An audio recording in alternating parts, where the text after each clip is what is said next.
Welcome everyone to the May 2nd Vernon Selectboard meeting. If we could all rise for the Pledge of Allegiance.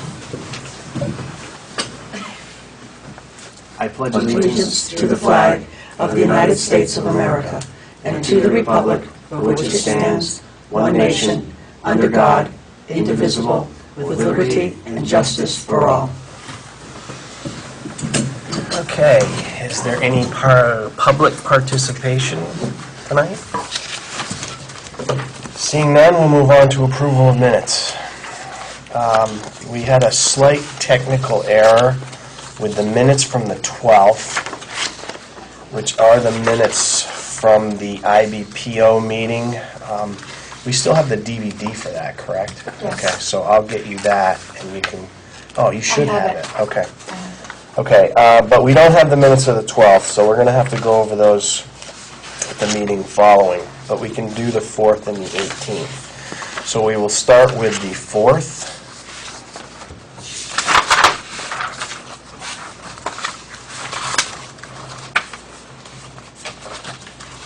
Those should be in your packets.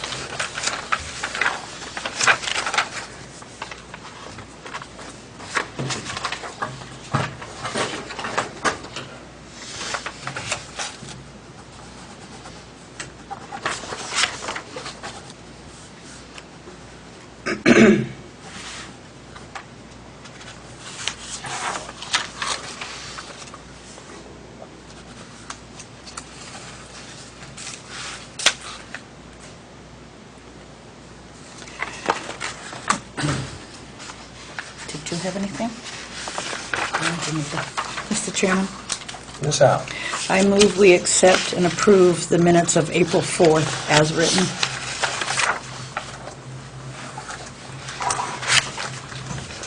Sorry, second. It's been moved and seconded to approve the minutes of April 4th as written. Is there any discussion? Hearing none, all those in favor? Aye. Aye. Abstain. Mr. Chairman, I think we're going to have to table the 18th as well because there's only Patty and I that were here, and Because Mike and I weren't Mr. there. Miller was there, but you two were not. So.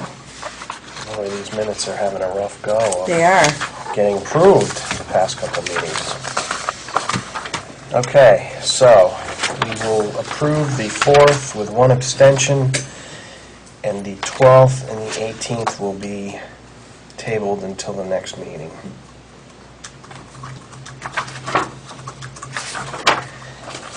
We'll move on to a new part of the agenda. Oh, nothing, I'm sorry. I just briefly. Chairman's remarks, and I just have a quick comment about something that has come up. As we all saw in the media today, it was a great day for the U.S. Several weeks ago, there was a statement in the Brattleboro Reformer stating that it was a great day for Vernon, and I received several comments about that quote, which the people who made the comments kind of felt that it was an insensitive remark, and I reassured them that there was no insensitivity included in that remark, but I verified that with the police chief who made the remark, and she did, in fact, explain to me that when she spoke with the reporter, they were just pretty jubilant over solving a case, and they were happy about the amount of cooperation or interdepartmental cooperation amongst everyone who worked very hard to solve that case, and they know that it was a tragic scenario that led up to that, and they were not trying to downplay that tragedy, but they were just enthusiastic about having solved the case and all of the hard work that went into that, and thus the comment. So I just wanted to bring that out, and additionally, not to make light of what did happen this past weekend for the United States, I'd like to again thank all of the Vernon residents who serve both presently and in the past. Thanks for your dedication, and thanks to your families for all that they go through supporting you. Moving forward, we have the treasurer's report. Mr. Chairman, could we go out of order? I Sandy's here for a cemetery deed, and I'm fine with her going before me. If that's all right with you. It's fine. Have a motion to take Sandy out of order? So moved. Second. It's been moved and seconded to take Sandy out of order, which I believe is just for a cemetery contract, or cemetery deed. Yeah, she's not even on here. Oh, she isn't on here. You're right, so we don't need that. No. Okay. We do have a bit of new business. Yes, cemetery contract. Sandy? We didn't vote, but that's okay. It's not on the agenda. All those in favor? Aye. Okay. This is for Lot 169, Site C in North Cemetery, so-called, and it's for Everett and Patricia McAllister.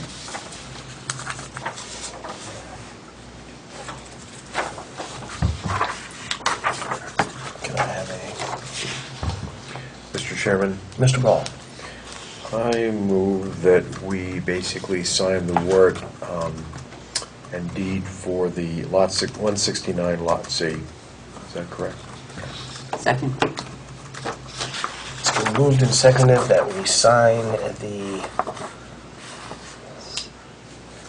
the cemetery deed for, that's what I'm looking for Lot 69, Site C.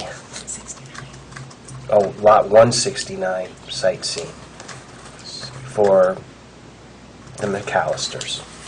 Is there any discussion? Hearing none, all those in favor? Aye. Aye. Opposed? The ayes have it.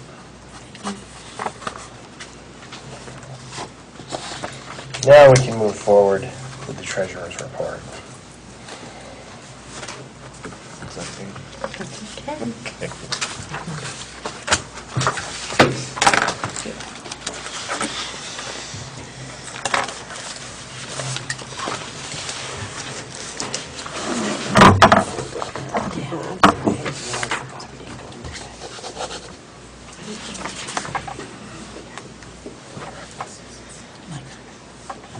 Thank you. Thank you very much. Thank you, Sandy.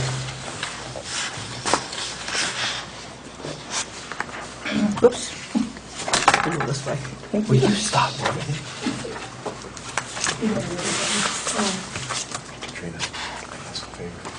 Make sure when you put it in there, it's Mike C. Because sometimes on the line, is that me? Yeah. Thanks.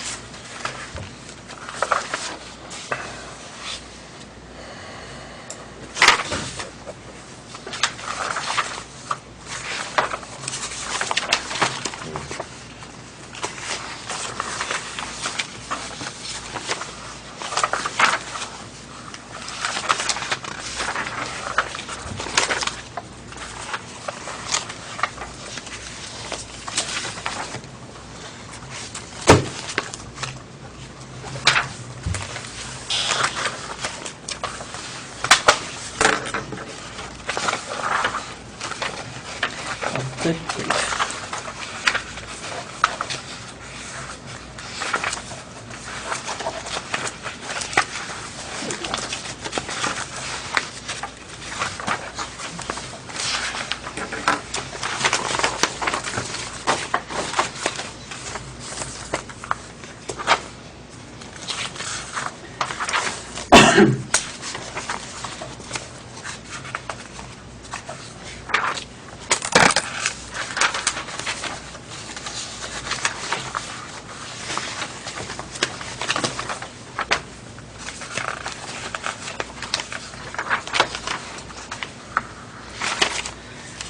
One of the difference. No difference.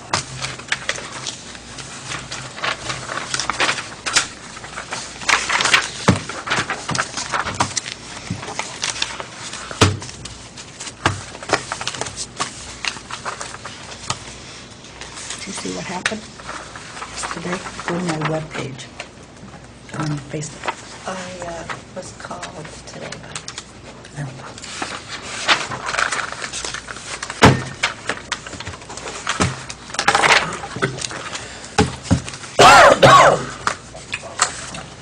Sally, Yeah. next time you speak with Mr. Vermouth, could you ask him if we could utilize this network drop here so we can get Katrina internet access? Yes, I will, because I would like it too. You would like it too? Yeah. Yeah, because I brought my laptop. Oh, down here? Budgeting, yeah. and I mean, couldn't- I we couldn't could get we on. could conceivably, if there's any money in the technology budget, which I'm sure there There is. isn't. There is. Oh, okay, we could get a wireless router and plug it right in here and set up wireless in this room. How much would one of those cost? they're like- Not About that $40, much, yeah, yeah. $40, There's yeah. plenty in there. You wouldn't need a super end, like, you know, if we wanted to do the whole building and put in the big, powerful one. No, you could just get a cheapo. Yeah, I mean, literally, it would be probably $50. So you want him to do it though? Yeah, yeah. I will do that, I will come. In that way, it will serve a purpose for you.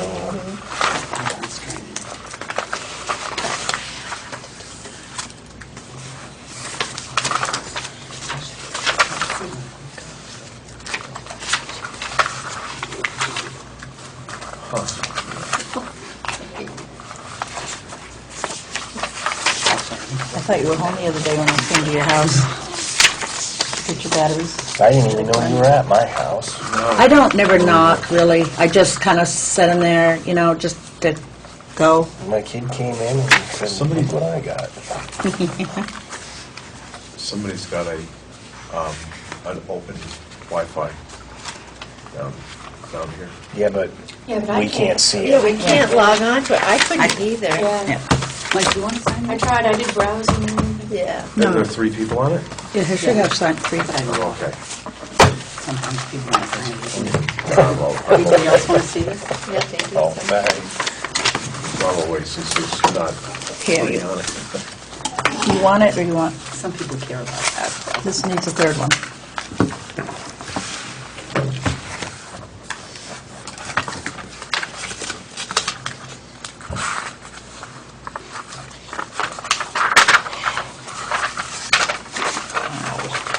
That's right. This one.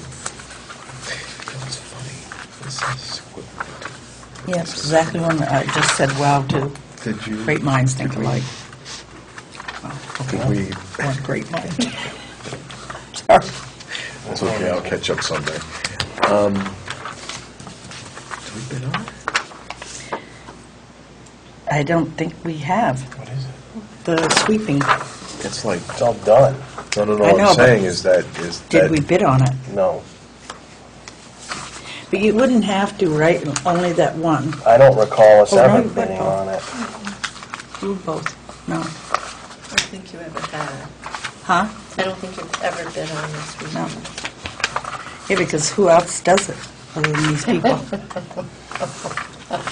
I don't know. I That's don't just know that would be a question to ask and to see whether or not, because if there are other people in the area that do it, then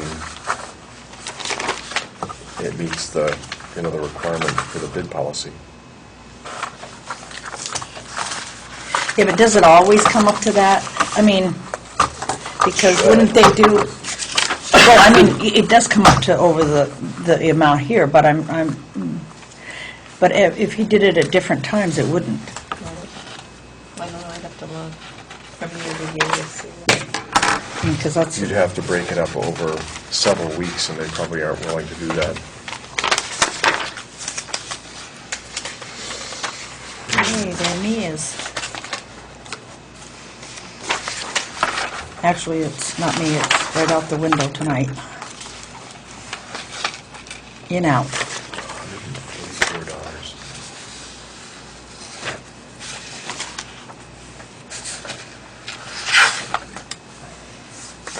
What is That's that? what I mean, Yeah, 3 cats. 3 cats. 144.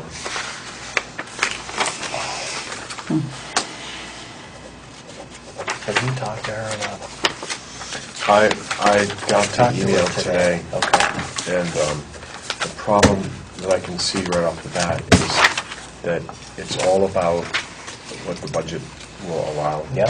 And if you don't prepare for it during budget preparation, and then you go to do it right before the new budget's going to go into play, and we don't have the money to basically support it, it may not happen this year.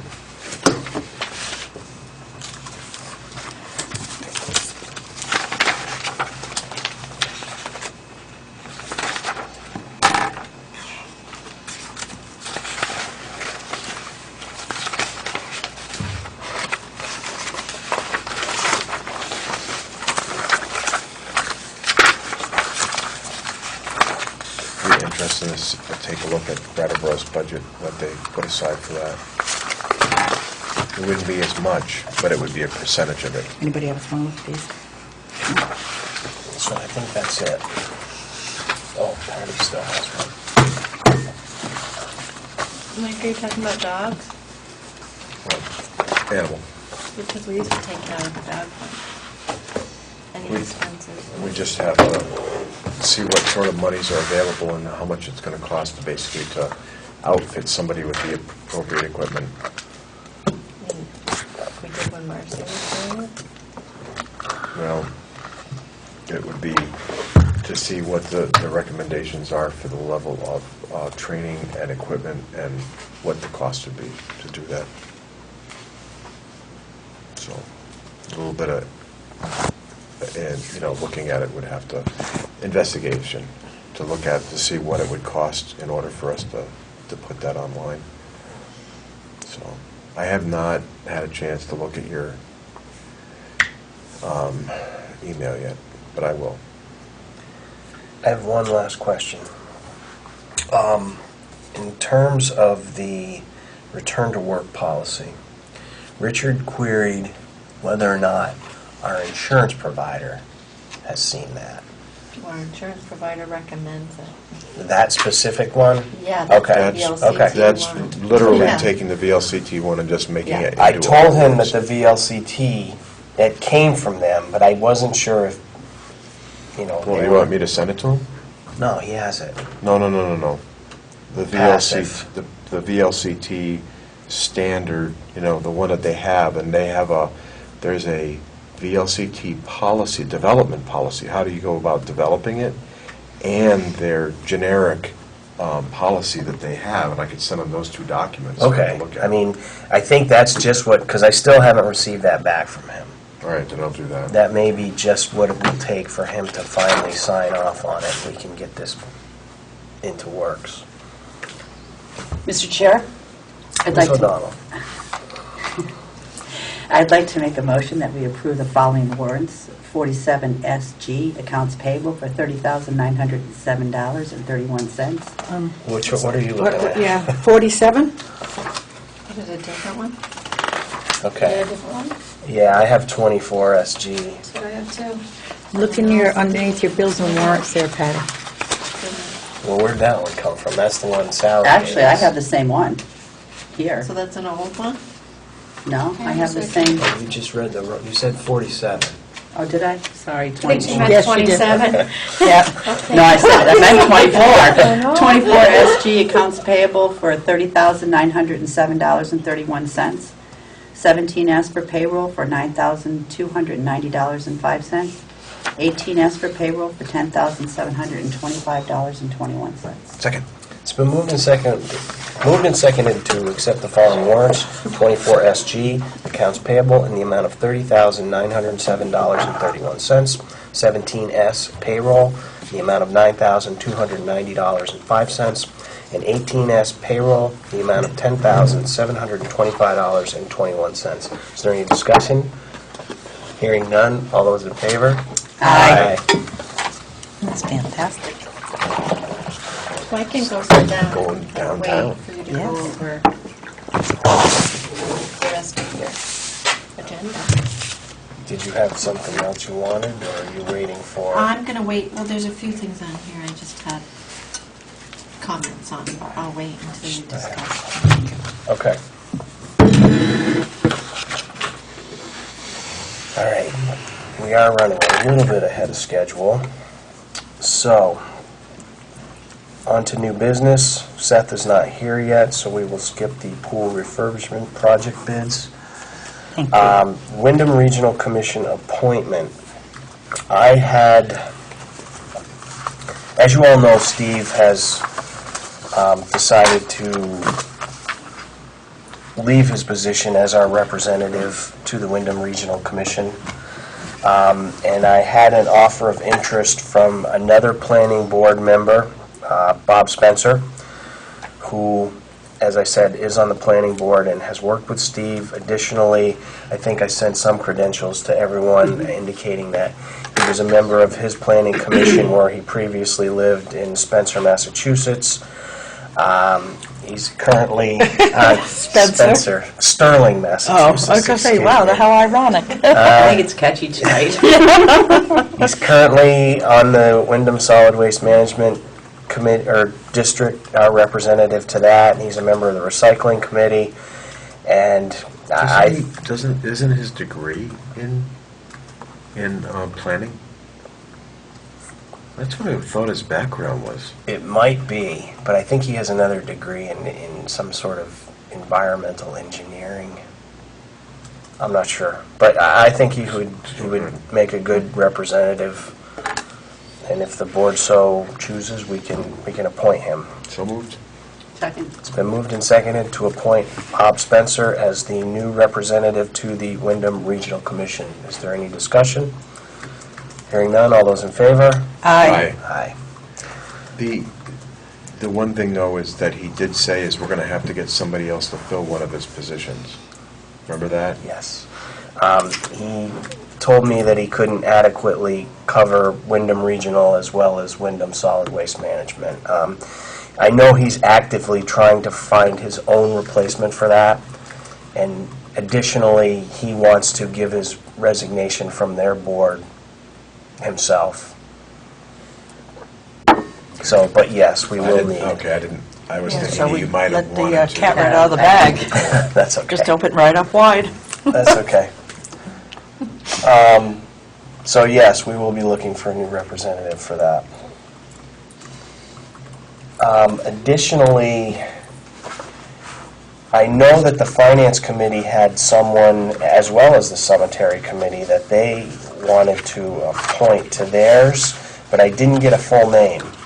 It's, Janet Rasmussen. yes, Janet Rasmussen. Rasmussen. And Okay. also Marcella Unitas for the cemetery as well. Okay, I hadn't. There's two of 'em. I didn't know anything about that, and these are recommendations of the Finance Committee and the Cemetery And the cemetery committee, yes. Okay, so I will entertain a motion. I move that we appoint Janet Rasmussen to the Finance Committee and Marcella Unitas. Unitas to the Cemetery Committee. You know, I believe Janet wanted Janet's to be going to on go both. also on the cemetery. Oh, okay, I didn't know that, Mhm. okay. And Okay. Janet's also for the Cemetery Committee. Second. So it's been moved and seconded to nominate Janet Rasmussen to the Cemetery and Finance Committee, as well as Marcella Unitas to the Cemetery Committee. And this is based on recommendations of the Finance and Cemetery Committee. Is there any discussion? Hearing none, all those in favor? Aye. Aye. Okay. You're down to the town gardener contract. Sally? I just let you know, I did speak with the historians the other day, and I believe it is the historians who have hired them. The weird thing is that you pay her, so it's kind of strange that they do the contract, but that's what's going on. So I've asked the historians to give me some kind of agreement with them. Is that okay with you? I mean, I know that this has been going on now for several years. It's been strange. for I just question Yeah. the need for a town gardener. And I don't know what the job entails. I know they planted some trees, and I know they plant flowers around the museum. Yeah, but I also thought that didn't she work with Mike around for the gazebo as well? Yes. She used to. And now Mike's doing it. Yeah. Oh, Yeah, and in the cemetery committee 2 years ago had her do the trees, the new trees and stuff. So it's just for It's the just cemetery? now. No. I mean, No. Yeah, the museum. Is there a, But you're paying $1,000. And it's just weird the way it is, that you pay her, but she's hired by the historians, and it's okay, but it's just confusing for people. Does she have to have her own liability insurance? Or? Well, yeah, it's still Yeah. required that she has liability and workers' comp. She does not have workers' comp, so she has to sign a waiver for that. But that's how it got started. I was like, well, where's the agreement? And I think I asked you, did you guys hire her or what? 'Cause it's always confusing to me, and Carol told me that the historians did. So I said, okay, but I do need something in writing, that maybe you have some kind of I remembered agreement. it being in She's a writing. contractor. Yeah, I do too. I remember it And being in who writing. but- initiated that? Us? Or? Used to be you, as the board, you Yep. had an agreement with her. Right, but do you have a copy of last year's agreement? We didn't. They just did it? Mhm. So I told her, sure, I wanted an agreement. Yep. So we should, A, either not do anything until we get an agreement, or B, get the historians in here to kind of hammer this out. Well, I don't know what you want to do. I know that the historians are very particular about what they want done, and I think that's why they wanted to have the control. But That's, again, they're not paying her from their. Right. Right. So- I would think is that a simple letter of agreement as far as what is going to be provided for the $1,000, so that we can see is that we're getting, equal work for the pay, so it's a fair agreement. Maybe we could write one up and have her sign it. in Well, the we don't know what they history. want. Yeah, well, that's I- true too. They would have to write it up. Yeah, and I think they Yeah. have, supposedly they have one, because I walked in last week, I have not seen it yet. Okay, so And I are you, said, yeah, I'm gonna need to see it, and she was gonna get me a copy. She signed her copy, it just Nope. never got to me. Who's, well, I was gonna ask who the chairman is or I think president. it was Peggy Frost. I'm not sure if it is still or not, but I know Carol is on the Yeah. historians, and she does quite a bit. Yeah. So she's here, she's Mhm. easy to have. So I believe Peggy still is. Now, do we have to approve their thing or not? well, it's I would- not, yeah, but they're not paying for it. Right, so. I know, but that's why I'm saying, do we have to, I would think, yeah. approve that? Because we are the ones that are paying her, Right. so. I mean, I don't want to step on their toes, I trust them, and, but the thing is that maybe if we're the ones paying them, I think that maybe we need to approve who they want or whatever. Somehow. What do we do about this? I think we should get the scope of work that they're proposing, or they're trying to figure out what needs to be done. Mm-hmm. From there, we can find out if the cost is, The other thing that's interesting too is we've been talking about the fact is that we've changed the location for the underground fire tanks from down on the south end to being next to, Oh, yeah. well, I'm not sure Patty was aware of that, and that next to the museum. And because of that, we probably want to make sure that the work that's going to go, we don't undo the work that they're doing. And the fact is that this is the scope of work for the fire tank, a single, I think, 30,000-gallon fire tank, underground at that location, and make sure is that this is when this is going to happen, and then make sure that you do the gardening work after, in that area, so we don't undo what they've done and have to re-spend that money. do you know what the time frame is on that? I have not talked with the chief on that specifically, so I don't know. I'm hoping that it's going to be, I'm pretty sure it's going to be before snowfall, that everything will be done. So we will wait to hear from the seniors regarding the scope of that Historians. contract. Historians, excuse me. I'm full of those Freudian slips tonight. Sorry. Need to Is correct that you. okay, Sally? Yeah, do you want me to let them know, or Katrina, or how do you want to work that? Okay.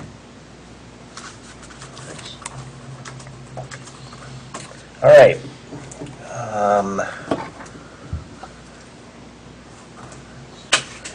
Looks like we're into unfinished business. Wow, that went up there fast, didn't it? The transitional return to work policy, as I said, Richard is still waiting to give us his final sign-off on that. Mike, you will... I'll send it to him and then call him up and talk to him about it. Okay, So we should be able to have this ready to go on the 16th. okay. The Memorandum of Agreement, I know there was a confusing email that sent around. It's okay. Essentially, this comes from our meeting with the IBPO, and it specifically refers to the outside details. And because of a screw-up when the original contract was signed, the payment rates for the outside details were not to take effect until September of 2012. The IBPO has written up a simple memorandum that if we're all in agreement with, we can just change the date, and then they can start to utilize the new costs associated with those outside details as of the date. The agreement they sent us is referring back to July 1st, 2011, which was when we were supposed to have signed the official contract. I know there's been some discussion going around saying... That's why I got confused. The contract was supposed to be signed on July 1st. Oh, this is next year. It's just, That's See? where I got confused. I See? thought it was going backwards. I thought it was too. Yeah, I did And too. then, And I 'cause wasn't it didn't going. make any mistake, it didn't make any sense to wait until July 1st of 2011 Yep. because they wanted to do it now. And Yep. I was like, well, either do it tonight or do it from the time that we talked about it. But now we're still waiting, so it's kind of like compounding the error Yep. before. Yep, I'm sorry, I read 2010, that's what I wanted to see. So, the question is,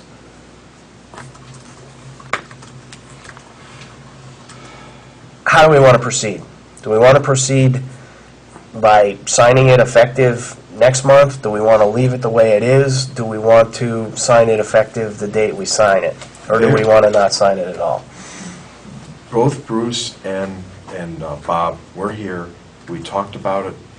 People at the meeting were in agreement of going forward and having that. I thought it was going to be either dated from before or dated tonight. I'm fine with leaving it July 1st and just being done with it. I'm fine with that too, but I don't want it to open up another can of worms saying, oh, we screwed up again, and We've talked about this enough. That's definitely in their ballpark.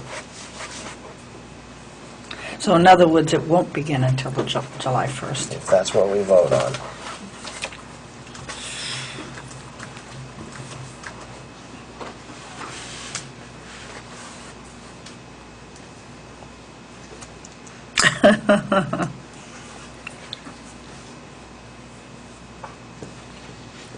I mean, you could change it to tonight's date too. You just pen and ink it and initial it. No, I wanted to leave it for the 12th, actually. We can leave it for the 12th. But I think we already did sort of haphazardly agree to the addendum to the contract, and that sparked this memorandum. I know. Where did the language come from the memorandum?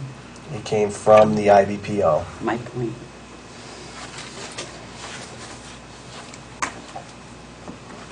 If they can't get what they want straight, then it certainly isn't the taxpayers' problem.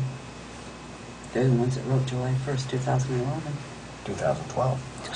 September 9th, 2012, yep. Yes, yeah, the original one, and nobody caught it. So is it the favor of the board that we sign the memorandum as written?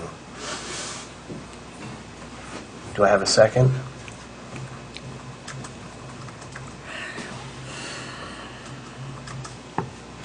I gave my thumbs up. So that you took that as a motion.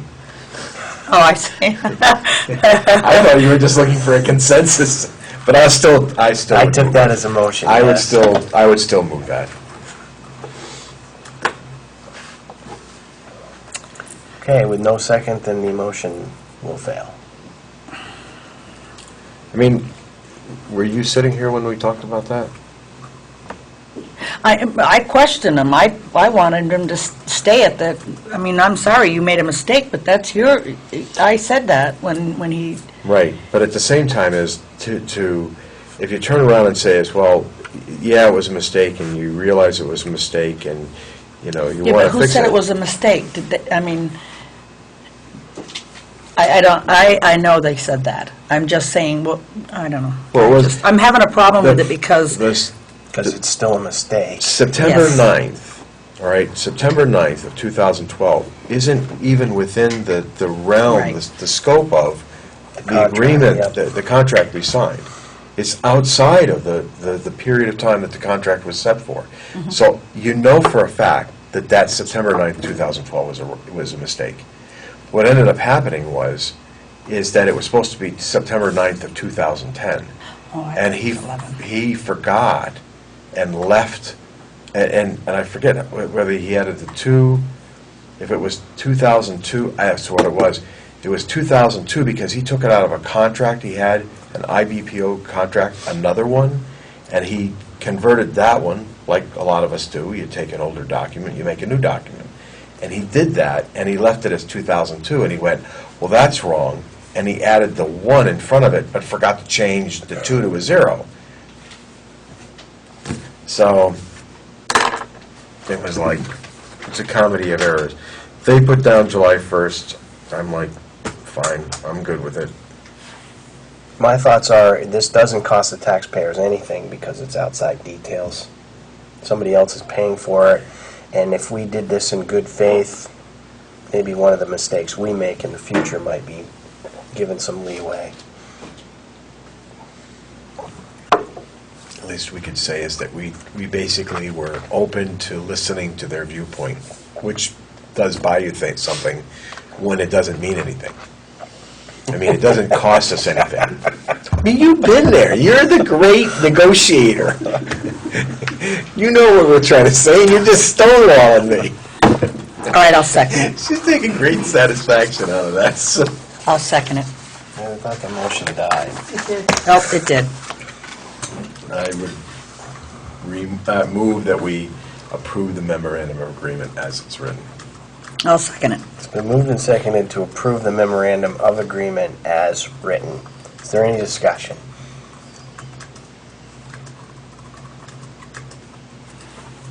I don't Yes. know if it's germane. It's about the contract, but not this particular thing. Okay, let's finish, then we'll, can I Might put have you on changed our hold for a minds on moment? this? No, it's not okay. good. Okay, can I put you on hold for a moment? If there's no discussion, all those in favor? Aye. Opposed? No. 3 ayes, 1 nay. Sally?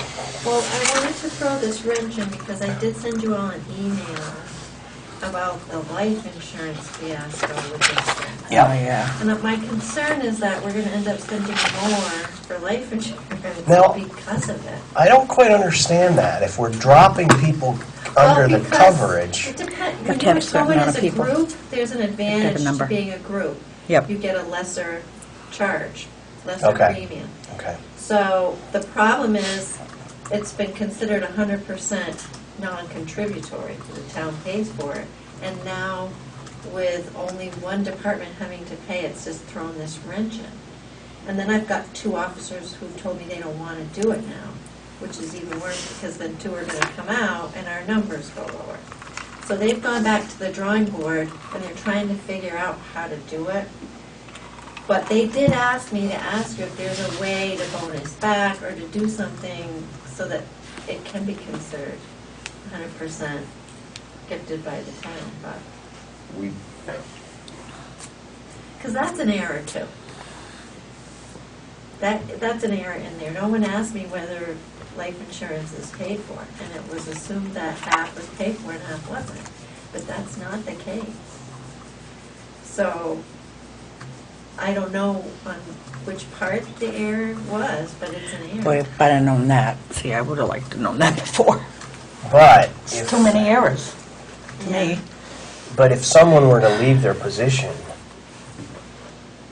how would that be any different than, Well, they'd probably hire someone else. I mean, it depends on the workforce, the numbers. well, can we make a push to the other employees to see if anyone else would want life insurance? Well, we don't offer it that way, that's the problem. We give it after 20 hours, is all that you have to work to get life insurance, and it's prorated at 1 times your yearly salary. So we don't ask people whether they want to and contribute themselves. So that would be a whole new kind of document and underwriting going along with that. Now, ours went up, our long-term disability went up, not our life insurance, but because I don't know anything yet, it went up as of May 1st. Now I'm dealing with an increase in premium, and the quotes they gave me were like $2,000 less per year. So they were decent quotes, but I have no idea what they're going to come in. So the IBPO contract says 50/50, Yes, and our personnel policy says 100%. 100%. And if it was still at 100%, would the two that are withdrawn stay at that? Sure, Of course they would. Right. yeah, because it would be paid. They're employees, I would say. So right now, you're still out in the process of going out for bids on Quotes, quotes. So we really don't know whether or not how big of an effect it is yet. Well, I had them come, they came and met with me last Tuesday Say to off to present. 0. And it was between, as far as I was Grandfather, concerned. Yeah, grandfather them in. No, but I Employees, meant, we don't know the cover price yet 50%. as far as the How do you grandfather them? Not in? much in- Much in- total financial Somehow impact. find a way to get No, or it. even Well, if they're they're in going to now. be willing to. Yeah, they're in quote. now. I don't even know that. They're only going to leave because Can we the grandfather IPO them in? contract wants them to pay Well, half that's of what it. I'm wondering, is there a way to do another memorandum or something to go, you know what? We've already charged them, we've charged them their life. Yep. But going forward, I think that we We could grandfather. grandfather them in, and we could run this by the union. Mm-hmm. Because they've already contributed, we're willing to grandfather them in, but any potential future Right. members would have to pay the 50%. Mm-hmm. Is that legal? But at the same time, if you do think that, it's still running. and then they turn around and say is that we're not going to do that, it simply comes down to, Well, then Like, let's I- make a motion I- for a change in memorandum. no. Add an No, amendment. because the problem is, we still don't know what the financial impacts, the true impact is going to be. Sally's raising a concern, it's a valid concern, but we still don't know yet how big of a concern it is going to be, amount financially to us. So I think she I mean, needs I to could wait until it comes back. figure out, when it comes back, then we're going to have a better understanding of how big of, it may not be. Because the real kick is that all of us, and including every single member of the employees of the town of Vernon, should always be looking at the fact is that just because we offer one time, that's not enough life insurance for anybody. Very You true. know? And the fact is that they should have another policy that they have. Mhm. And so, so a lot of people, and even in the future, if you say is, well, you're gonna have to pay 50/50, you're a new employee, you're not grandfathered. A lot of people are just gonna say is, how much does it cost? Well, shoot, I can buy a $150,000 term policy locked in for 10 years, and it costs me the same amount as this policy, and Yeah, it but hardly that's- has anything. That's going into the future. Then maybe ask them to do another memorandum. I don't know. But we need these people. We need that count, right? Well, not with the We'll new see. I mean, quotes. I'll wait Right. and let you know what happens, but I Okay. haven't heard yet. It's been almost a week. So I think it's Yeah. still- All right, let's wait and see what the new quotes come in Yeah. as. Easter's a big thing. Yeah, but it was Easter. They came Tuesday after Easter. What's Easter Fridays? Seth? Mike? Seth? Mike? Seth? Come and join us, Seth. Oh, I'm used to this. All right, there. Yeah, you can sit there. All right. I'm going to pass around I'm here Cool. to seek approval for a bid for some work being done in the pool. You guys want 5 copies? Yeah. Well, we only need, well, we'll give one to Katrina. Yeah. So if I'm correct to understand from the email conversations we have had, this hasn't happened for about 10 years? In 1994 this project was done originally.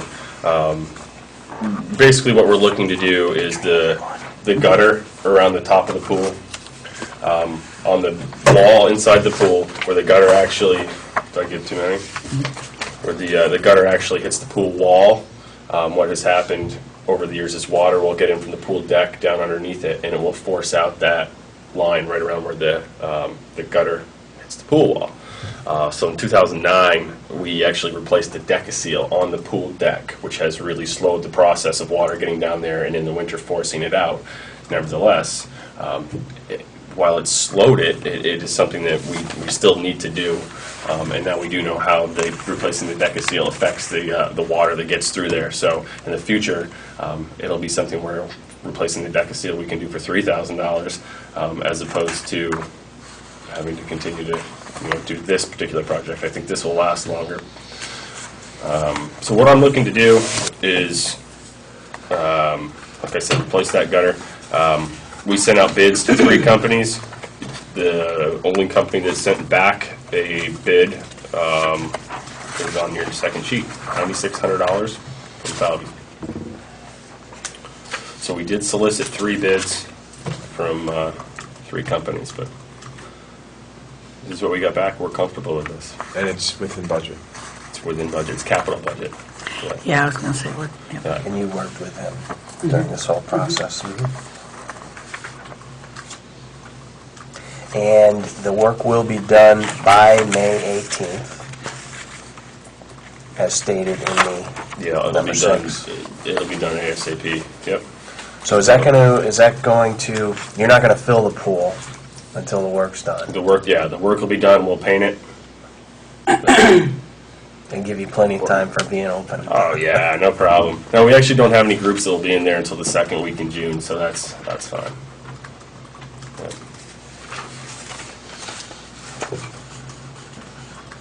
I make a motion that we accept the bid for repairing the grout line below the stainless steel gutters by Falvey for $9,600. Second. It's been moved and seconded that we accept the bid for repairing the grout line below the stainless steel gutters from Falvey Pools in the amount of $9,600. Is there any discussion? Hearing none, all those in favor? Aye. Aye. Great. Thank you. We'll get right on it. That's pretty fancy. Appreciate it. Yeah. Thank you, Thank you, Seth. Seth. No problem. And good luck this summer. We're just about there. It is getting Can't there. wait. Yeah. Have a go. Yep, thank you. All right. Boy, we're going right through this. Fire Department reimbursement policy.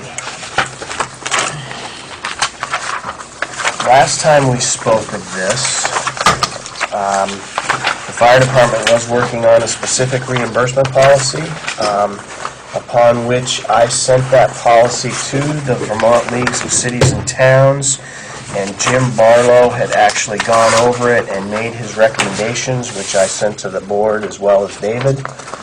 And David is back now to Speak to this issue.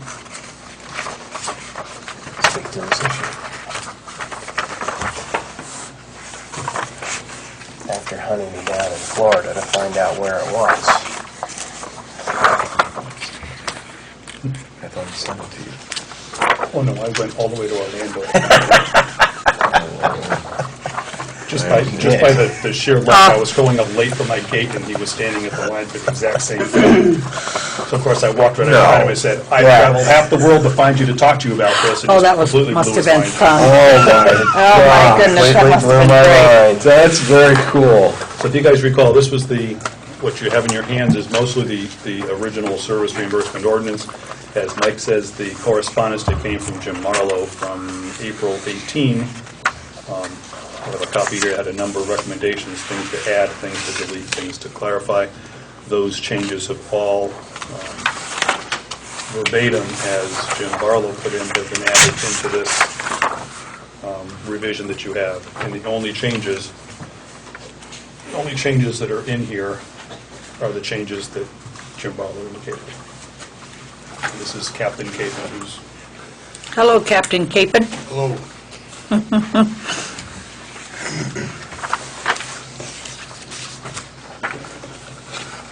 So you essentially taken all of his recommendations and placed them into play here. That's right. Most of them were editorial in nature, or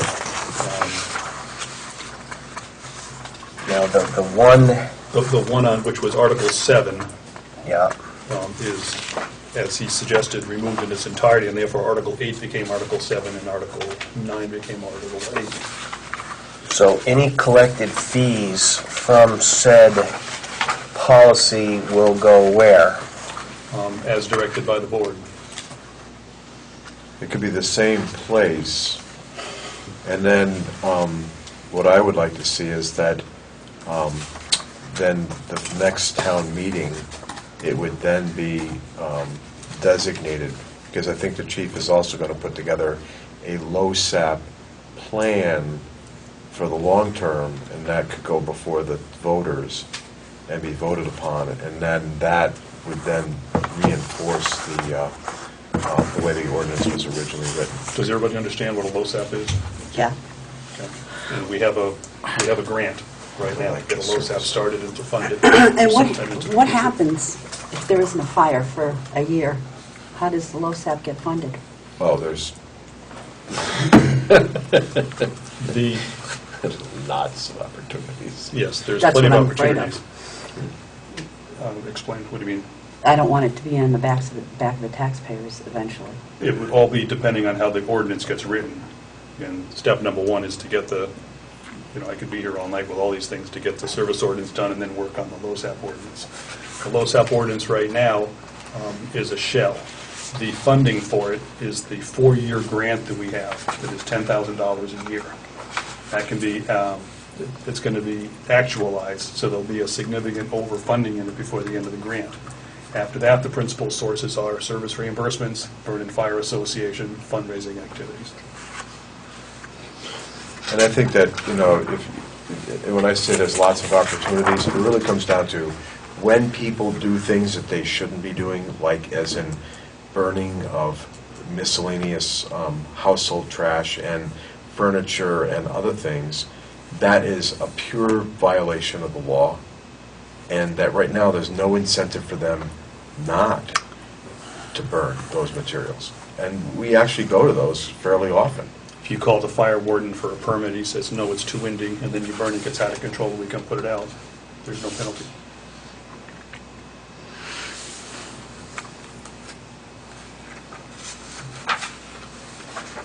And there's also an appeal process to it. Which is now Article 7.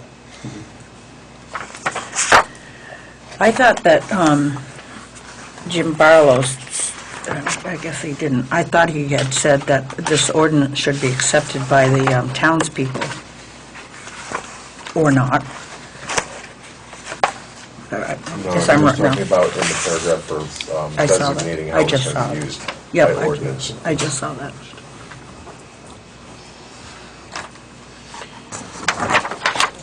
You take a look at, Yeah, that's the reserve fund that he's speaking of. My question is, how does this impact my office? I don't have a copy of that. Of what? I'm assuming it does. The only impact to it is when funds are received, the determination of where those funds, what account those funds get deposited into.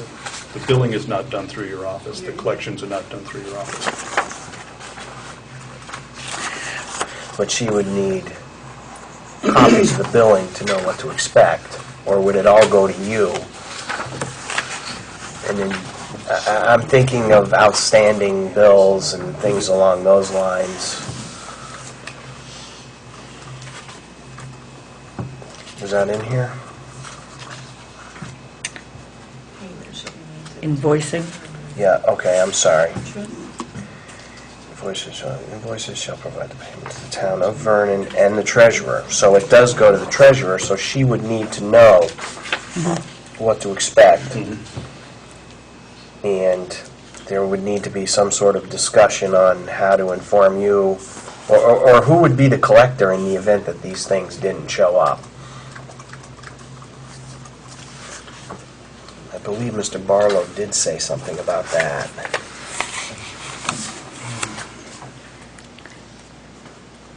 That's the one biggest issue that Right. surrounding departments have, is, if you have somebody who has a civil, this is basically a civil charge that's put to them and they don't pay, what are your enforcements?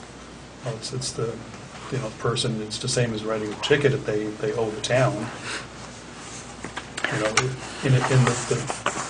How far you push this issue depends on what the fee is. If you look at a recent arson fire we had in town, where you're talking about thousands of dollars worth of reimbursed fees, and you're talking about a criminal case, in this case you get the state attorney involved in it, which outside of this ordinance is actually what's happening as part of that plea agreement, is to look for reimbursement for the expenses. That's clearly handled differently than somebody who has the $25 charge for some small nothing. The town of Berniston actually contracts out with a billing service, and the billing service receives a portion of what they collect and the rest goes to the town. The town of Brattleboro does it internally. Have you done any kind of analyses as to how much you think we could be billing for to get reimbursed for? On an average, I would say $2,000 to $3,000 a year, which is less than Berniston, it's less than Guilford, less than Brattleboro. Those three towns all have portions of I-91. Fortunately, we don't. Who's in charge of deciding who's going to get charged? I mean, The chief. All right, and so you, That is spelled out.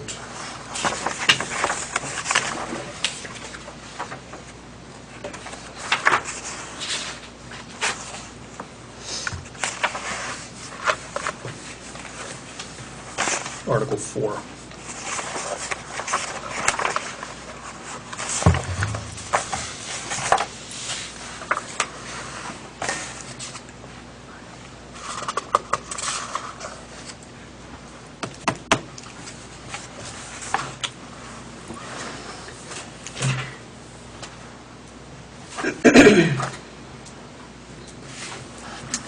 I don't know, I'm still kind of, I'm really nervous about this because I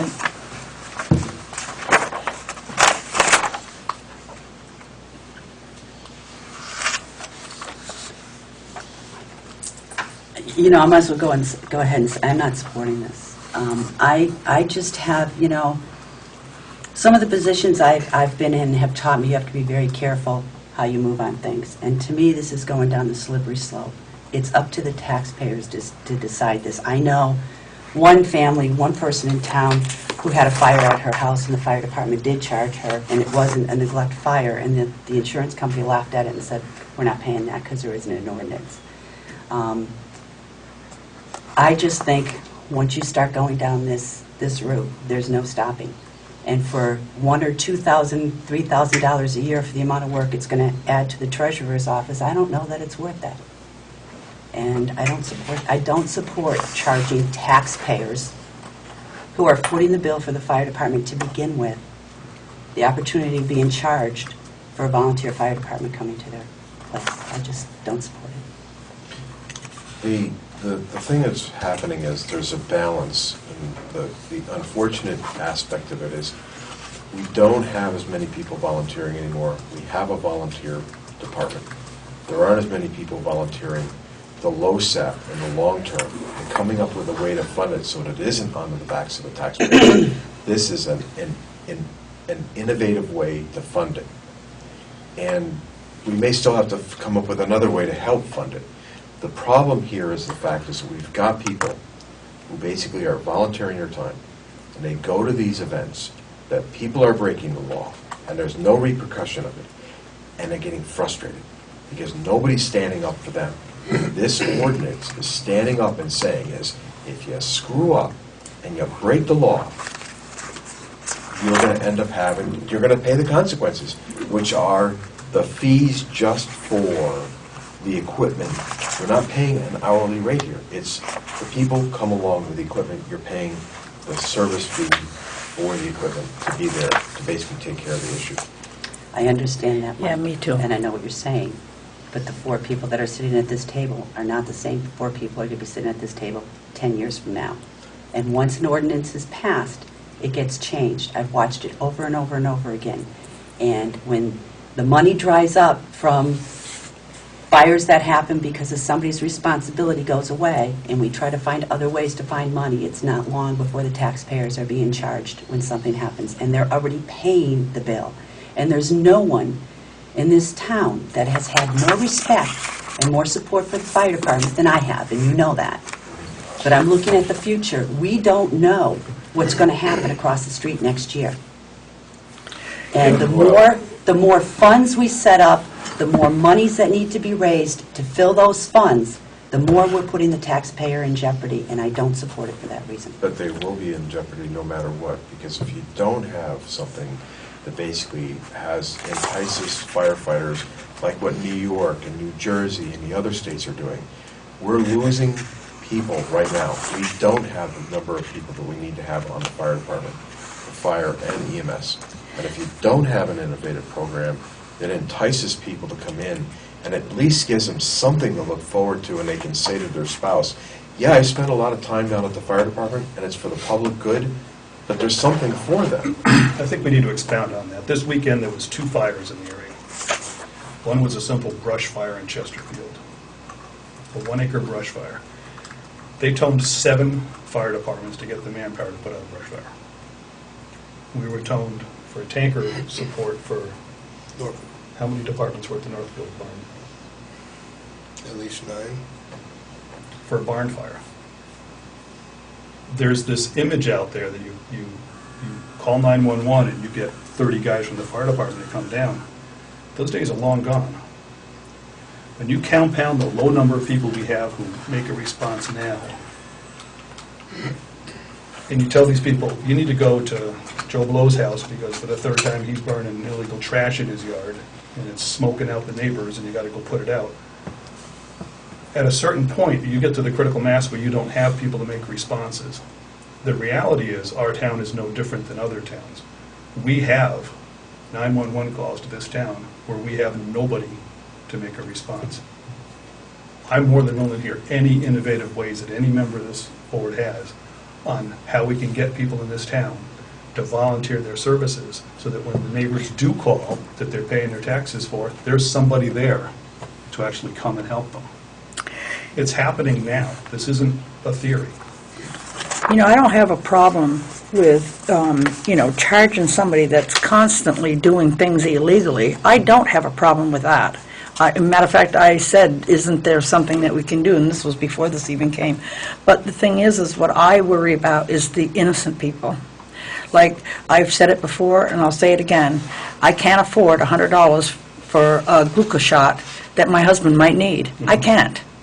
And I don't know how many, and I hate to, put my financial responsibility or the lack thereof out there in the open, but there's more people than just me that can't afford this stuff. I don't know, that's the only reason why I might be not for this, because I can't. Mario? This nuisance charge, like Mike said, we're not charging for the men, but in reality you are, because anybody that responds to a fire can collect lost wages. So you are, in essence, you are charging for the men that are coming to the fire by paying them the lost wages. You still do that? And the nuisance fire, the fire warden gives fire permits, and there's a burn that's out of control. I think he should investigate it. He gave the permit, and maybe him and the chief should get together as far as if it's going to be considered a nuisance fire or not. A nuisance fire could be something that you might consider a nuisance, but it just got out of control because maybe the wind picked up since the permit was given out. Whose fault is that? I mean, that's Mother Nature's fault. You know, the permit was given out, the fire started, all of a sudden the wind picked up, went out of control. Should we? Where's the responsibility go fall for there? The responsibility is very clear. It says right here, permitted burns that get out of control due to negligence. I already sent I'm not saying negligence. Oh, you did. I am. No, but that's not what I said. I said, if a permit is given out and Mr. Capron, the fire warden, likes to be called at 6 in the morning, you could call him at 6 in the morning, doesn't mean you have to start your fire at 6 in the morning. If you start your fire, let's say at 7, and the wind picks up at 7:30 and it gets out of control, is that a nuisance fire? Because of Mother Nature just decided to... A nuisance incident is those incidents that are of the same nature on a repetitive basis at the same locations due to the lack of servicing to mechanical and or electrical equipment of an emergency system or the failure to correct a previously documented fire hazard or false reporting of an emergency incident. Okay. We stated that's repetitive and it's, you know, it's a repeat offender. So is this for everybody? Law. This is the That ordinance might for clear even it up a those bit. that aren't I thought that's pretty clear. I'm reading from the ordinance. neglect, right? Yes. It's for everybody. What ordinance? The one that we're discussing. Is there an ordinance now? We're working on that right now. There isn't. There isn't an ordinance as we speak. No, there isn't, and that's the whole purpose of what we're talking about, is putting an ordinance into place. And Chris asked that if this encompassed everyone, which it would. You say everyone. Every individual in town Yes. Yeah. Every call that we respond to in town. would be charged in No, some way. no, not at all. If in the event it fell under the paragraph that he just read, like it was a repetitive call, it was negligence, it was illegal, like, let's use an example of... I can give two very good examples. We had a call a week and a half, 2 weeks ago, up off Tyler Hill. Fair weather, permitted burn, simply got out of control. Was it an act of negligence? No. They simply jumped, ran right up the hill, got close to a barn, 2-department response, put it out. That's not negligence. Last year, on my road, we had 4 calls at the same residence. That this individual would burn all kinds of illegal debris, stuff that you can never burn even with a permit. The neighbors were actually choking from smoke. They called the fire department. We went down, the entire street was coated in smoke. Nobody home. They claimed the fire had been put out. This was a 10-foot wide pit that was 3 feet tall, burning with books and magazines and plastics and the whole 9 yards.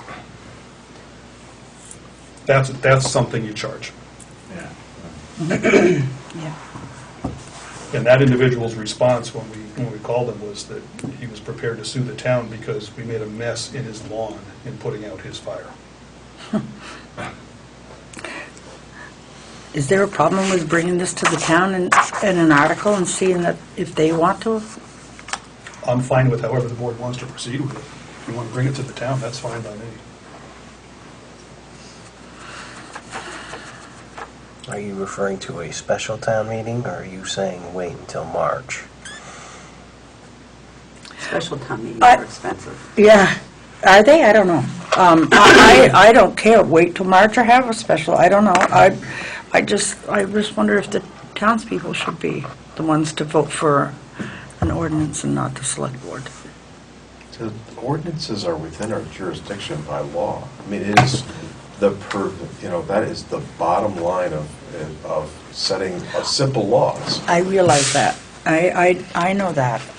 You way- can get angry as all you want. No, it's- What I'm saying is I don't want to hurt innocent people. That's my thing. You can, Right, you have the ability to have an appeal process. If somebody thinks that they're innocent and they're willing to come before the board and say, well, this is my viewpoint, you come before the board, like Dave said, and the fact is this person appealed, and the fact that they were burning materials that they had been told that they can't burn, and they continue to do it. How far do you think they're going to get with the appeal to the board? I get that. And I understand your concerns about glucagon, so let me give you an example. We had, and I have to speak generically for privacy reasons, but we had one particular residence in town, no longer an issue, but a few years ago, we had 22 medical calls to one residence. That's 22 out of 100 medical calls we had that year to one residence. Rescue Inc. was called every time. Rescue Inc. could never charge because there was no transports. In this case, we were lucky because we had no medications. But if this particular case was one of the individuals needing glucagon, and this was diabetic related, it was glucagon, how much expense would you imagine that townspeople in town would be willing to pay without being upset that their monies are not being well spent? The knife cuts both ways. The invoicing is at the sole discretion of the fire chief for medications. The purpose here is to try to hold back these abuse cases that we have. yeah, I'm in agreement with that. I feel that, you know, people that do abuse the system and, you know, make you go out all the time when it's not necessary, and they're just doing it. I get that. It's just that, I don't know. I mean, we tried to very carefully word this such that this isn't, No, I think it's worded well. this isn't a case of billing everybody for everything. It's far from that. Because, quite frankly, it's a royal pain to go through any kind of a billing and invoicing process. If it turns out that it generates, you know, a couple $1,000s a year, that's great. Well, I'll tell you, I've been really, really dead set against this, only because of myself, you know, as far, not that I call and, you know, I'm negligent or anything like that, but I also agree with, you know, people that do, and I was, yeah, people that do this to, you know, it's not an accident, it's a neglectful thing, or it's a, you know, they just want to say hi, they want company because they're lonely or something like that. I understand all that, and I agree with that. I think that people that do these things need to be charged.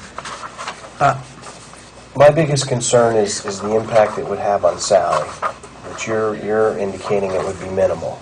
It would just be the collection of funds. Yeah, I don't see the need to, for whatever invoices to come out to make a long, tedious process here. These are checks that would come in, would go into an account, and then however it's dispersed is something that's not clear to me. And you should probably be notified to know who's paying and who isn't paying. I can simply provide you a list of a running list of outstanding invoices. I've never been in collection, so if people aren't going to pay, how do I deal with it? I don't, Yeah. you're not gonna. You don't. Yeah, You are. That's my responsibility here. Your responsibility is simply receiving the check and depositing it wherever the board says that it gets deposited. And are these figures, in terms of, you know, $200 for engine one, did those come from, let's say, Brattleboro's? These were not made up. These are very similar to Brattleboro's, very similar to Berniston, and a check across the country of online resources available for these, it's very similar. Where does the money go from those towns when it's collected? To defray costs? I couldn't honestly tell you. If when the money's collected, it will not be for training or anything like that, right? It's up to the It board. will be up to the board. At this point, I can't speak to that. It's up to the board. Yeah. I don't know where Brattleboro, I don't know whether or not their funds roll directly into their general fund or into an earmarked fund. I know that from Berniston, the monies go back into the fire department's budget. I don't know the mechanism for how they, So in Berniston, it goes to For how defray they do cost that. in their budget. yeah, I don't know exactly what their process is to do that down there. And we could do that. If we collected the money, we could do that? We To would free the- determine where it Yeah, would go. right. What about costs for medical supplies? Is that, it's not listed on mine, It's, or is it in the, it's in the fine print? the medical calls portion, if you start at the beginning, a medical call shall be in those medical incidents for which the Vernon Fire Department responds in conjunction with the provider of ambulance services. So that's what a medical call is. If there's no ambulance service requested, it's not meeting the definition of medical call. Medical calls are eligible under Article 3, and the actual invoicing in Article 5, paragraph Juliet. Medications used by the fire department during medical calls that are not billed by an ambulance service shall be invoiced per occurrence, with the individual being treated held responsible for the cost of any supplies used during the call. Invoicing shall be at the sole discretion of the fire chief. So it's based on your expense. And you know, when you look at the medical supplies that we use, the majority of the medical supplies we use, almost all medications come through the system that we have. It's a one-for-one replacement. There's no net cost to the town. Non-rebreathers and nasal cannulas, they're a couple bucks a pop. Stiff necks, a couple bucks a pop. A lot of the other supplies we use from Rescue Inc. are reusable. They're not disposable. There's no cost there. The oxygen, we swap out our bottles with Rescue Inc. The only expense that we really have that's even worth considering here is those very expensive medications, and the one that comes to mind is gluten. So we're going to have elderly folks all around the town afraid to call if they're having a problem because maybe you were there a month ago and they're going to be afraid that if they call again, it might be considered abuse and they won't call and they could sit in their homes and die. I think that's a extremely... I don't. I do. I think that's I don't know. When you're talking about elderly people who think differently than our generation does, I know well about the elderly people, Patty. I'm there at 3 o'clock in the morning in their house. they when don't all call. abuse things. They don't all abuse it, David. And to me, this is still going down a slippery I have to slope. stop you there. I don't think there's been any accusations here that we have masses of people in town abusing the system. I've never said that. I've never implied that. Most of the people, when they call in the middle of the night, they get transported. There's very few sign-offs in the middle of the night. Most, probably 99% of the people that I have basically taken care of, we always put on a truck, and we send them up to BMH. And so that just, it doesn't even meet, that doesn't even hit the threshold. And the simple reason why it doesn't hit the threshold is that it's on our responsibility that if we push a glucagon, right, on a patient, we go up to BMHER, we've got a form, JJ's done it, I haven't done it in a while. You have a form, you go up, you get the patient record number, you go up to the pharmacy, and they hand you a new one, no charge. That's the policy that we've got set up within the district. So we're not talking about that. You call, we haul. I mean, that's really what it comes down to. And there's no charge to the people. And it doesn't even fall underneath the ordinance. Well, you talked, I think the last time, or maybe it was, I don't remember, but you talked about continuously going for medical calls to certain houses. And you're the one who mentioned the diabetic issues. So obviously you want this ordinance because you're getting calls. So if that's the case, my concern is what happens if you charge somebody and then they get sick and they're afraid to call again? So they're not calling because Rescue Inc. billed them? No, they're not calling because you'll bill them. I don't see the logic there. And you can't bill somebody with Medicare or Medicaid if they don't transport.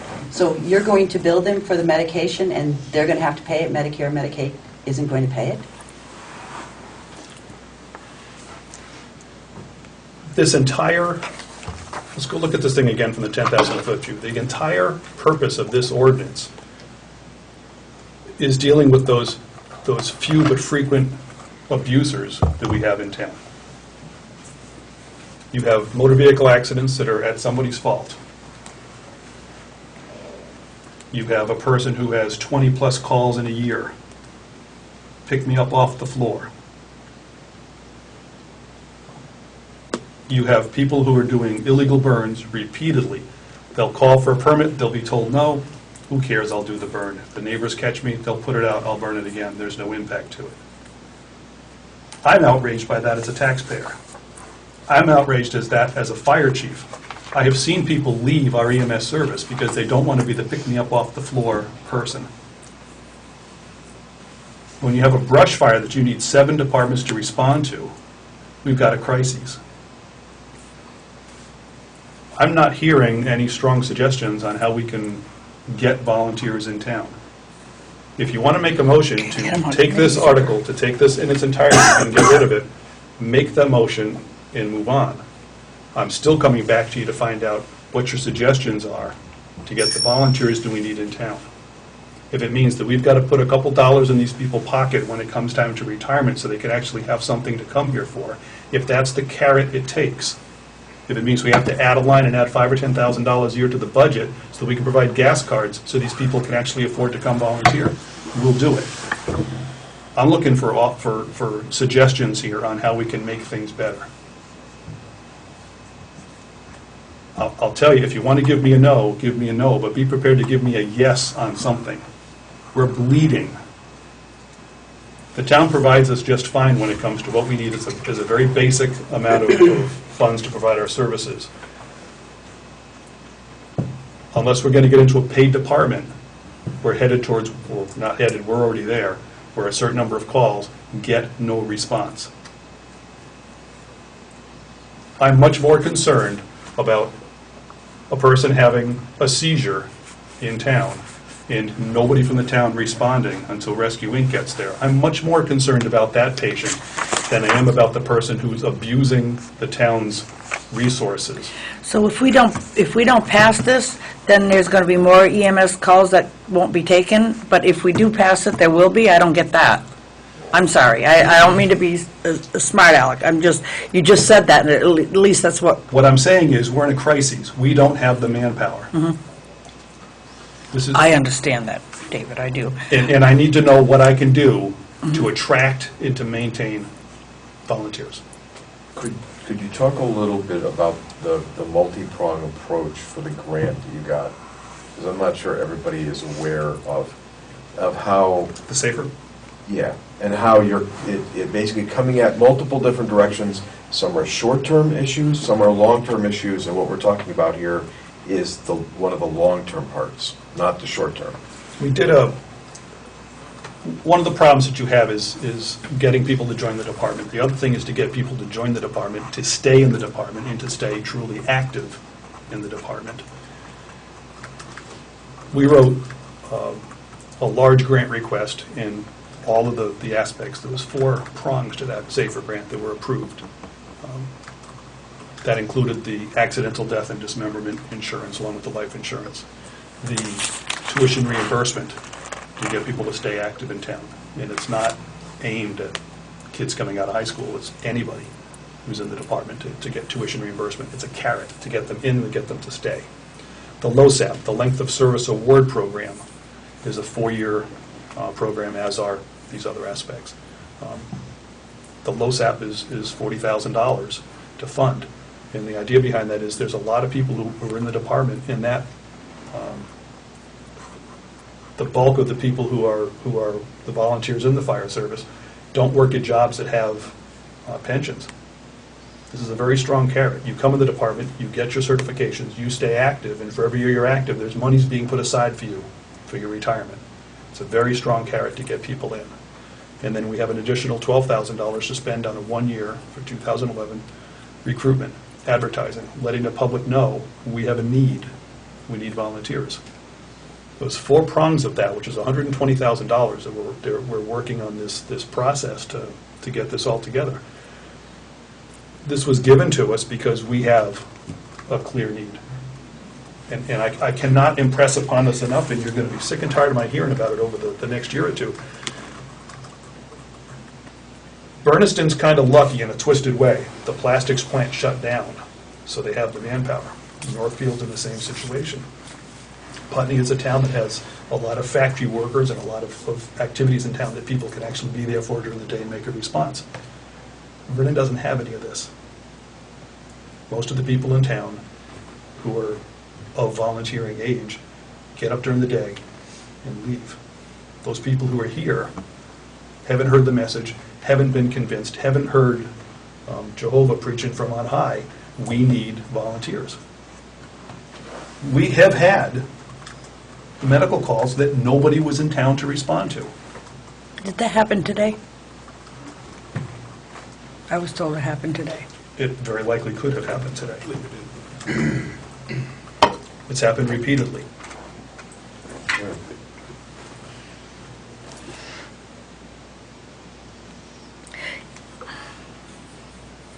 It's a frightening prospect. But wouldn't rescue come in? I mean, if you're EMS, doesn't the rescue come? So are we fine with just not responding? No, that's not what I meant. Don't read into what I Rescue said. comes in, but it takes 8 to 10 minutes. Yeah, Which 8 to 10 minutes is a long time to just call 911. Still say it's a slippery slope. Once we pass this ordinance, we're not here forever. The ordinance gets changed. I got that. Every single person Taking it? Yeah. Okay. who lives in this town is going to start getting charged. And it's only, this is happening because we're replacing a grant. Every person in town is going to get charged. Eventually, is what I'm saying. We're going down a slippery slope. This whole idea is coming about as a way to replace a grant. When we're not making enough money by nuisance fires, when are we going to turn to charging people? And Our that grant is my application, we put in concern. specified the funding mechanism for our grant when the 4-year period is up. It's supposed to estimate around $5,000 a year. So you specified charging for nuisance calls? That's my point. This was never mentioned in the grant. The purpose of this was not to generate monies for the LoSAP. But there was language in here about where those funds would go. It's fundraising through the department. And this department in the last couple of years, the Vernon Fire Association has generated close to $40,000 for the town of Vernon without charging the taxpayers. So I have to take exception to this, you're under this concept that this thing is going to be a slippery slope and we're going to be billing everybody for everything as a way to get rid of the LoSAP. I said, There is a I great said in funding 10 mechanism. years, we may not all be here, and these ordinances get changed, and then the burden goes on to the taxpayer. We won't have that plant across the street forever. Yeah, The yes. taxpayers are going to have enough of a burden, And and that is my concern. If this is so important, then bring it in front of the people at town meeting in March. I already stated I have no opposition to that. It's up to the board however they want to proceed with it. But I have to correct what I don't see as accurate statements. If your perception is that in 10 years this is going to be bill everybody in the town for everything, that can be your perception. It may be that in 5 years the town decides to eliminate it altogether. You're right, ordinances are not cast in stone forever. They go up, they go down. I already know of a person in town who was billed for not a nuisance fire. That's my concern. Mhm. And we both know who I'm talking about. Yes. That's my concern. Mhm. It's already happened once. It did. And I know very well the case because I'm the one who submitted the invoice. And I know the response to it. There was a fire on Pond Road, and the response came from the insurance company that, you know what, we could pay this, but there's 2 things you need to know. First, there's a limitation on most homeowners' insurance policies. That's great. And second is we can't pay it without an ordinance from the town. okay, then, why did you bill them? I mean, if that wasn't a nuisance fire? If it wasn't, was it a nuisance fire? I mean, I don't know which one you're No, it talking wasn't. about. No. Oh. But they would get, so in other words, if my The home... insurance company would pay. Oh. But would the insurance go up? I mean, if my house it does. burnt... No. Not according to the insurance people I've spoken with. But that's a good point. That's not a nuisance fire. That's right.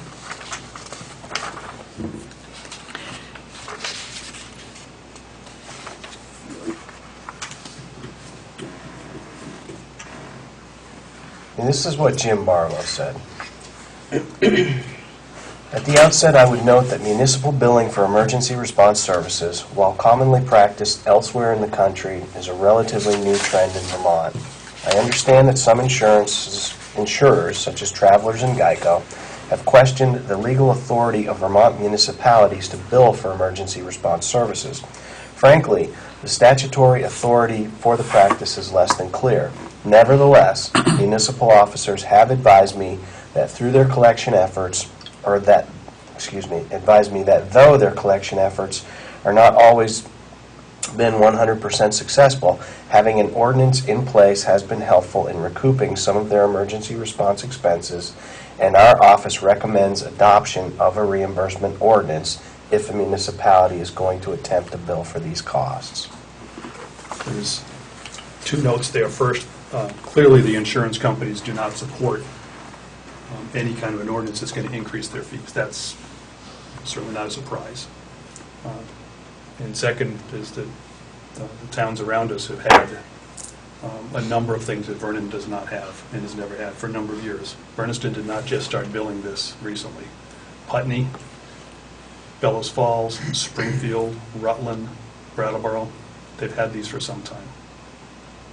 Is it as widespread as it is in some other parts of the country?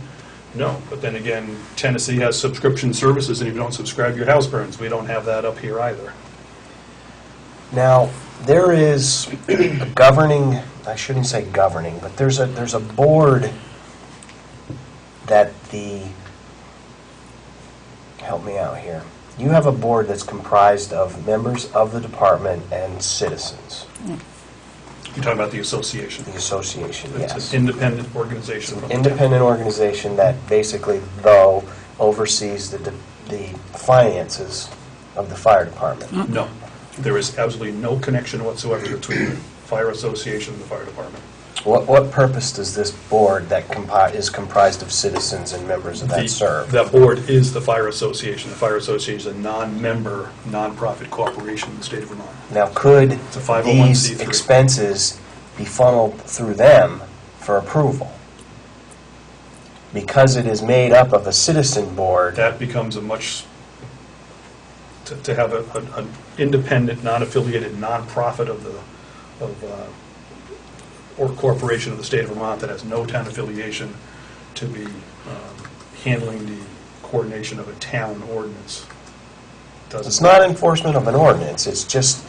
Collection and billing would still be, But no, it Say would be... who's gonna be billed, you a mean? ratification of the chief's decision as who would be billed. An independent committee, so to speak, from citizens and fire members who the could say... Vernon Fire Association has a very specific set of rules bound by IRS regulations on what they can and cannot do. That's a whole... I'm just looking for, I know there's concerns about the fairness of who's being billed and who's not, what constitutes an illegal burn or what constitutes an accident or something along those lines. And if there could be some impartial group that could ratify that decision, maybe it would be easier. It could be the select board.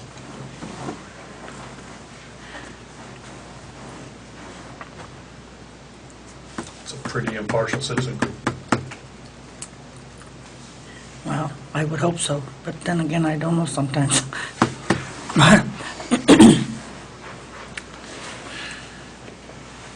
I understand where Dave is coming from, and I'm in agreement to a degree that we do have to control the nuisance calls because they are costly problem to with the that. town. I have no problem with that. But, like Patty has said, you get senior citizens, first of all, they're very easily intimidated. They get scared that it's going to cost them money, and can they afford to call them if they're going to be charged? I know myself, I'm on a fixed income. I'm not, I'm considered a senior citizen. I have a budget, and I'm a diabetic. If I have to call 911 6 times, am I a nuisance? Or is there a problem and my sugar level spikes to the point where I have to call them, but then I'm saying, well, I can't call them, I call them 5 times already, I can't afford it, I don't know if I'm gonna be charged, what happens? Do I call them, don't I call them, do I risk living, do I risk Well, dying? this is easy. If the issue that the board has, and I suspect it's not, but if the issue that the board has is the specific language for medical calls, then take out the language for medical calls. I suspect, though, there's much more to that.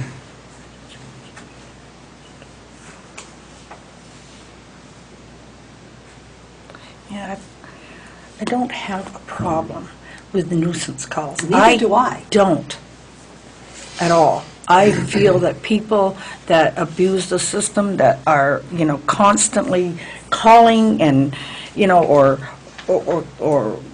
I mean, just blatantly disrespecting the laws of the town or anything like that, I absolutely am 100% behind you, 100%. I just have a problem with, I don't know. Determining what's a nuisance and what Yeah, isn't. I know, I'm having a And where it big leads to in time the future. problem with that. Because once you put the nose under the camel's nose under the tent, who knows where you end up? And I've seen it too many times. That is my concern. That's my major concern.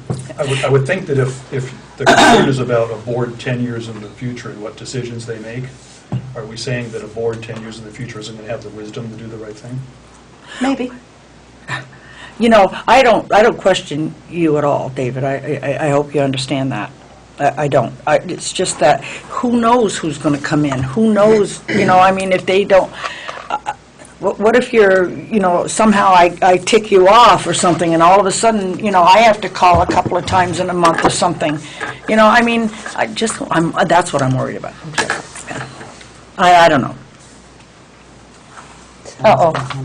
Is there a way to tighten up the language for the word nuisance and come up with a real definition of what is going to fall under that? How many times? Really get it very literal so that there isn't as much of a fear as perhaps people have with what does nuisance mean? Yeah, that's all I'm having is the people that, I'm really fine with any need to... suggestions at all. I don't have a suggestion, to tell you the If truth. there were just 5 people feel better to say, a whole set of circumstances that must take place for it to be considered nuisance. I don't know. Well, those are listed in here, not But I mean, how specifically. many times? It's pretty broad still. Yeah, Yeah. it's pretty vague. It says nuisance, and it's under the discretion of Right. the chief. But if nuisance is defined... But what I'm hearing more Patty's concrete way- concern, tell me if I have this right, is we define what nuisance is, and then 10 years down the road, this thing slips, No. and a board is looking at this as a revenue stream, and it completely changes by its intent. It becomes no longer a nuisance. Just if you have a fire, you're going to be charged. And the problem that I've got with that is quite literally, if I've got to take consideration of what a future board 10 years is going to do as I'm writing a proposal now, might as well just go know, on. I'm not And I thinking hate like to that. say I it, can't succeed at that. I hate Yeah. to say it, that's I'm not the- thinking that way. I think the point I'm trying, I thought you snapped your fingers. I was like, what did I do? That's what I thought. the point I'm trying to make here is not only when does nuisance calls stop being nuisance and still starts being calls, and I don't mean any offense to anybody on the fire department. I think they do an absolutely wonderful job, and as I've said before, Me too. I've always supported the fire department.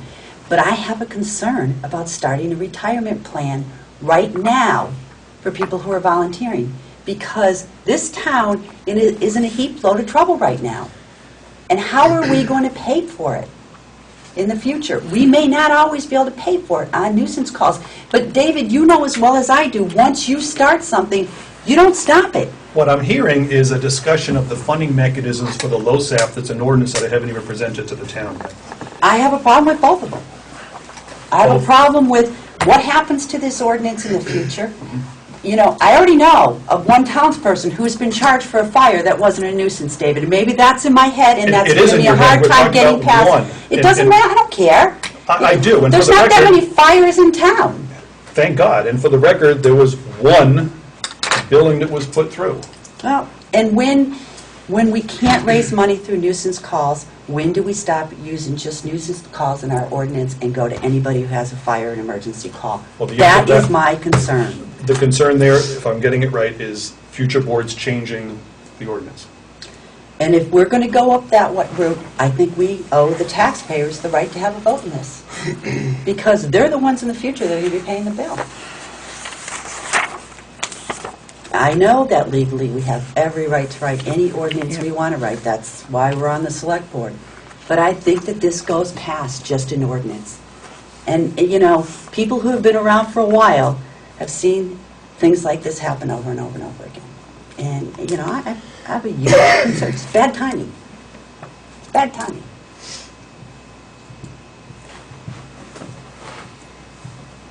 Okay, so let me ask back. Let's take the service ordinance off the table.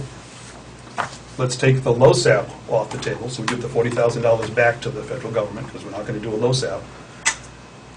How do we attract and maintain qualified volunteers for this town?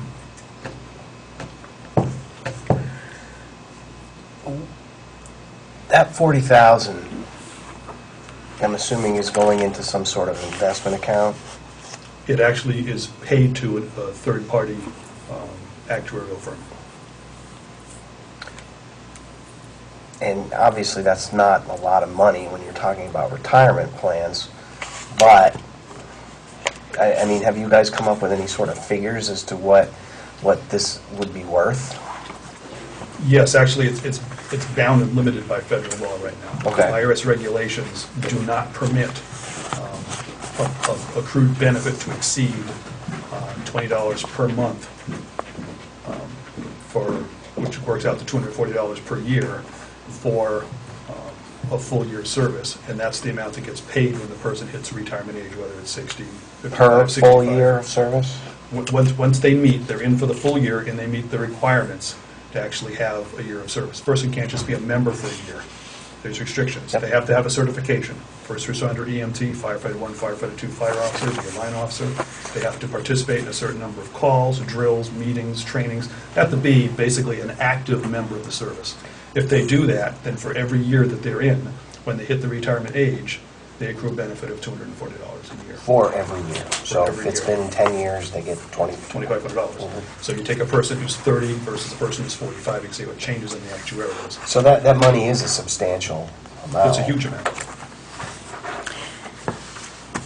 And funding for that money, According to the actuarials I've spoken with, without giving them anything other than the basic head count and age for our people so they can run some preliminary numbers, they're saying that if you budgeted for $5,000 a year after the grant has been expended, you're covered.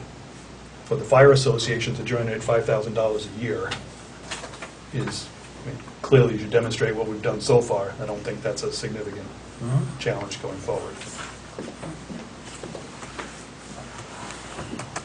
But again, if we write an ordinance for a LoSAP that has those kinds of rules in it, there's nothing to say that 10 years from now, the board can't turn around and change that, or that it's slippery slides and the $20 becomes $40 and becomes unaffordable. So do we not go down that road? We're in the same boat. Do we not start an ordinance because of what it could change into? And the solution is very simple. We have not expended any of those funds. We need to have an ordinance in place and set up prior to entering into a contract with an actuarial firm to actually start the plan.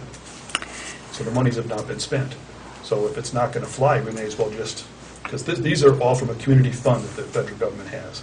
If we don't spend those grant monies, it only makes sense to turn them back in, and then other departments that didn't make the cut can turn it again and use them. I'm not so much worried about what's going to happen in 10 years or if we're going down a slippery slope. My problem is who's going to be charged. That's all. I don't care that nuisance people get charged. As a matter of fact, I think I've said that, especially when we had a couple of snowmobile accidents. I said that. So I'm okay with that. I'm just not okay with the medical, I guess. The people getting charged when they shouldn't be. So that Or being their the insurance case, and if you start at the beginning, Articles 2 definition, medical calls, if that's removed, What do you mean, totally removed? Why would you do that? Because that doesn't say that much. It just says, shall mean those emergency incidences, that one, in which the fire department responds in conjunction with the provider of the ambulance. and continuing on, Article 3, the following types of occurrences, eligible for reimbursement, take out paragraph I, which is medical calls. Invoicing, Article 5, paragraph J, take out the medications, which refers to the medical calls.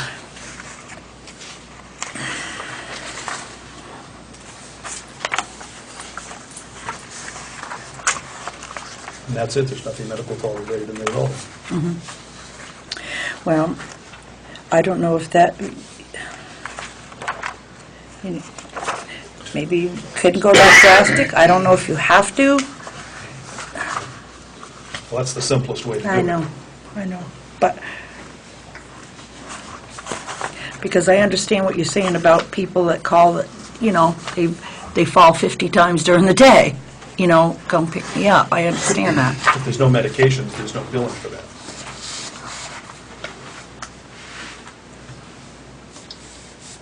But that's the simplest, remove everything that says medical calls, and then there's no issue of the senior citizen in town being afraid to call 911 because they're afraid of what they're calling and being charged by the town, now or 10 years in the future. I understand the concept of the ordinance and why we really need one. I do understand that, trust me. I also understand because of the nuisance calls and things like that. I'm just worried. I'm worried about the townspeople too, trust me, I am, but I'm more worried about myself, my family, what I can and cannot afford. If for some reason that we have to call you several times in one day, I mean, we have some medical issues in our home. We have had people who've had to call us several times in one day. That doesn't constitute a nuisance call. When you call us because you need somebody to help you put your undergarments on, and you call 911 and facilitate an emergency response, that's a nuisance call. Or like the one I heard the other night on True TV, I need a husband, you have to send me a husband right away. Well, Anyway, we can need to move forward. Yeah, can we just not say no, but just hold this? I don't know. No, I'm asking. I think I know what your thoughts are. I see where your concerns are. I clearly do. It's not that I don't want to give the fire department everything that they desire and more. I have a real concern about starting a life insurance policy as a carrot to get people on the fire department that is going to have to be funded in some way in the future by taxpayers in this town, and that very possibly could happen if we go down the slope. That is a huge concern. It could, It could. and that is a concern. David, I don't in discount another that year, one bit. we may not even be able to afford anything in this town, never mind a life insurance policy for our volunteers. I mean, it's bad timing. You know what, you're absolutely right, but I have to tell you that 2 years ago, I remember specifically having an officers meeting, and an individual in the department who's now an officer raised a concern that the way the department was going, we'd be in a position that we wouldn't be able to facilitate a response to every call. And what could we do about it? We're now there.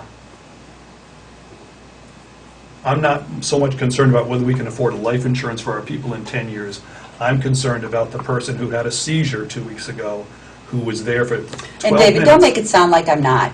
I have a judicial responsibility to this town I'm not. to make sure that what decisions we're making and the monies that we're raising are fair and honest for the taxpayer. And that's what I'm trying to do here now. It's not against the fire department. It's certainly not against anybody who may get sick in this town. So we're being a little melodramatic by saying, I don't without think we this are. life insurance Because you policy, also we may need- not be able to have our sick people If I taken may, care of. you also need to understand, this board appointed me as the chief and gave me a fiduciary responsibility as well. I'm doing my damnedest to try to fulfill that. I'm asking the board, what can we do to get people to volunteer?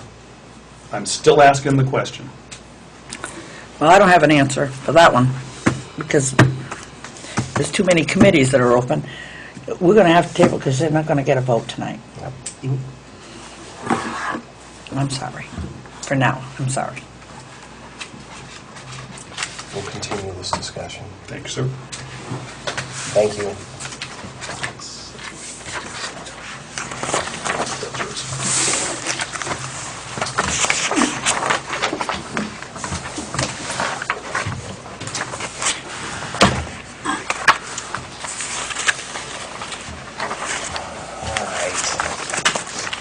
Next, I have one more item on the agenda, and that would be in regards to an email I sent to you about a personnel issue in the fire department. We need to go into executive session. I wish we could. Okay. So we, Mr. Chair, I make a motion that we go into executive session in regards to, On a personnel matter. in regards to a personnel matter. That may be, you guys say something we never used to say. Which the disclosure of The it this matter time. at this time might be detrimental to the town and/or individuals involved. Second. It's been moved and seconded that we go into executive session on a personnel matter. The disclosure of it this time may be detrimental to the town and/or the individuals involved. Is there any discussion? Hearing none, all those in favor? Aye.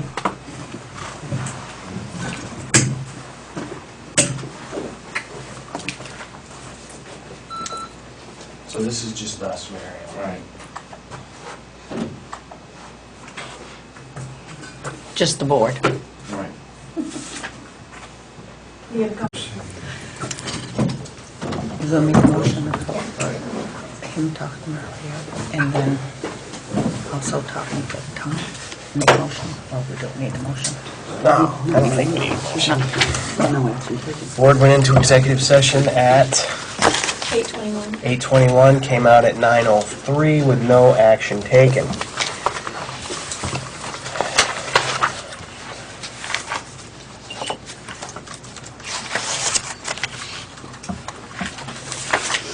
So the next thing I have on my agenda is, every year the health and safety policy and mission statement needs to be signed. That's what I was told. Nope. If you read it, it says that the mission, this mission and policy statement will be reviewed at least annually by the town's Health and Safety Committee and revised when necessary by the Select Board. And when I talked with Sally about it, she said that they reviewed it and nothing changes needed to be made. So then we're good. Okay, but I was told by the town clerk that we needed to sign it because the last time that it was signed by the select board was 2009. What does it matter if it I hasn't changed? don't, you're right. All we have to do That's is have it in the minutes that we basically, it was reviewed and we're good to go. I mean, this is right out of VLCT's statement, so. Okay, because the health and safety people did sign that. I have it. Yeah, and, but it was the town clerk that said that we needed to probably sign it again, but, And I have a lot of these yeah, we don't. electronically, so Okay. before you type anything, that's me. Either that or I'll just email it all to you. That's all I have. That's all I have to. No press yourself. I can't think of it, so forget it. Mr. Chairman, I move that we adjourn. Second. It's been moved and seconded to adjourn. Is there any discussion? Hearing none, all those in favor? Aye. Who's going to get these? Sorry for the delay. Did we give these back to you? I'm going to talk to you, Maria. So you give these back to you? Yeah, these will actually stay here.